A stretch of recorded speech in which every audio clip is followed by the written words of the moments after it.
Bueno, buenas tardes, mi nombre es Carlos Andrés Vías Barrera y el día de hoy les voy a presentar este ejercicio como parte de la recuperación del taller número 1 de Fundamentos de Mecánica.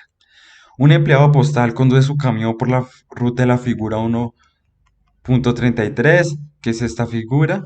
Usa el método de componentes para determinar la magnitud y la dirección de su desplazamiento resultante. Un diagrama de suma de vectores a escala aproximada muestra que el desplazamiento resultante obtenido en el diagrama coincide cualitativamente con el obtenido con el método de componentes. Básicamente nos piden hallar el vector que va de aquí hasta acá con sus componentes, o sea, su componente en X y en Y, con su dirección, o mejor dicho, su ángulo de inclinación.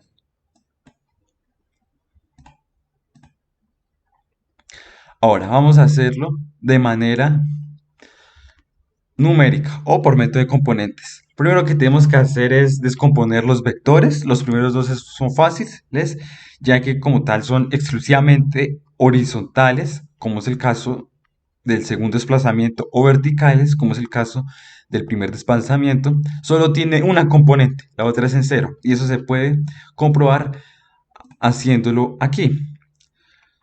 La forma de hacerlo es multiplicándolo por el coseno del ángulo que tienen. Y pues al hacerlo nos damos cuenta que una de las componentes va a ser cero. En este caso, como el desplazamiento es solo vertical, pues la componente en X da cero porque al multiplicar la norma, esta norma, por el coseno de 90 nos arroja como resultado cero.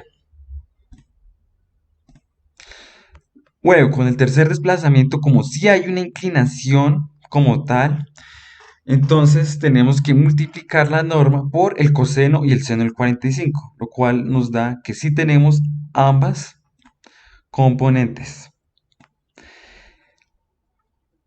Bueno, luego hacemos la suma vectorial. Sumamos las componentes en X de todos los vectores más las componentes en Y de todos los vectores. Entonces, 0 kilómetros en X más 4 kilómetros en X más 2,19 kilómetros en X nos da 6,19 kilómetros en X aproximado a un 6,2 kilómetros.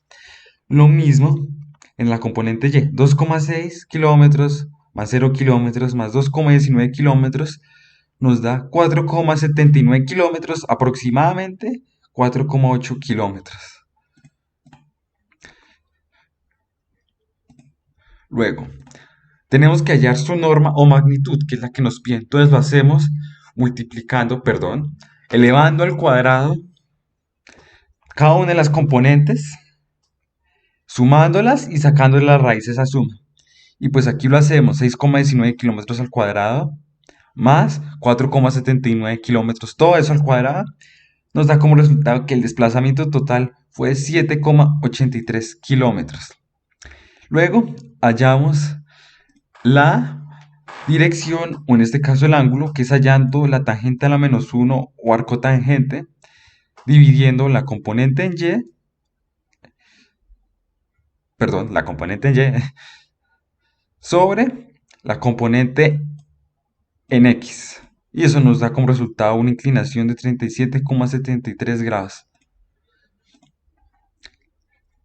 Aquí podemos ver cómo sería en un plano cartesiano normal, cómo quedaría el desplazamiento. Bueno, esto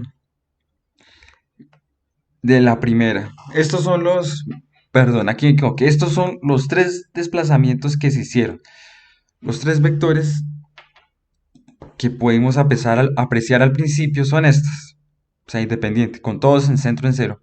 Y aquí podemos comparar cómo sería. Aquí, como si solo dibujáramos con los datos que nos dio el método numérico o método de componentes. Y aquí, si hiciéramos la suma gráfica de los vectores, podemos ver que son prácticamente iguales, por no decir completamente iguales. Nos da el resultado igual.